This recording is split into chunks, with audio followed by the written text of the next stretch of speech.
Hi, I'm Kenneth WAJDA. I'm a professional photographer here in Colorado, and welcome to another one of my photography talks. I like talking film photography, I like talking digital photography, but today we're going to talk about film. And I think 6x7 film in a 120 camera, I think 6x7 became popular because it was only slightly, something just fell again. It was only slightly smaller than a 4x5 negative, yet it was still a pretty big negative. And I can see the attraction to it. And a lot of 6x7 manufacturers would say, you know, our camera is a lot larger than a 6x6 negative because on a 6x6, if you crop an 8x10, you're still cropping out some of that 6x6. So in a sense, they were saying compared to a 6.45, which is the effective area that you would use out of a 6x6, they get 6x7, so they get significantly more negative real estate than a 6x6 camera. And that may be marketing because I kind of like square photographs, but from them, on their point of view, making a rectangular photograph, that's true though, you would lose some of that 6x6 real estate to get your horizontal or vertical print. But today we're going to talk about the Bronica GS-1. This is a camera somebody was selling in Denver a few years ago. I've never really shot with it. And I just loaded it and I want to shoot some with it now, getting into more larger formats. I'm interested in, you know, 6x7 as a large negative.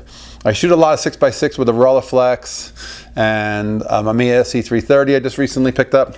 But the 6.7, and I have both a waist level viewfinder and this eye level viewfinder. The GS1 is one of those cameras that, unlike a Hasselblad, which shoots 6x6, it shoots a 6x7. It's lighter weight than an RB or an RZ67 Mamiya, and it's electronic shutter. It's got a electronic battery dependency, but it's lighter weight and it doesn't have a rotating back, so for verticals you have to literally turn it vertical. But it's one of those cameras that, this has a 100mm 3.5 lens.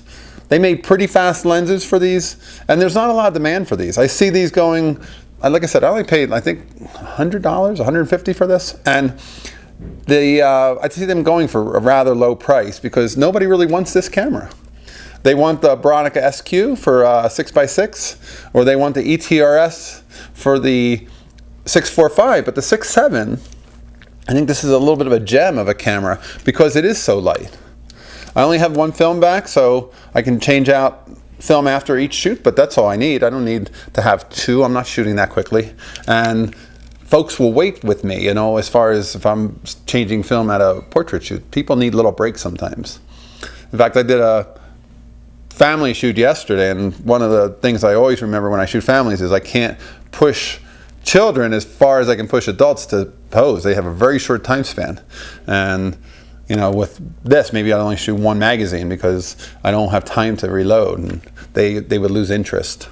But GS1, pretty basic, simple camera. As far as if you know how any other of the medium format cameras work, it's got a shutter speed dial, apertures are right here on the lens, and it's a system camera where you can get more backs. You can certainly use 220 film. I'm a big 120 fan, and like I said, I think it's one of those cameras. I'm going to put some film through it and see how it works and compare it to a 4x5 negative. And it's one of those cameras that if you're looking to get into 6.7, instead of the Pentax 6.7, this might be a good alternative. It's a Bronica GS1.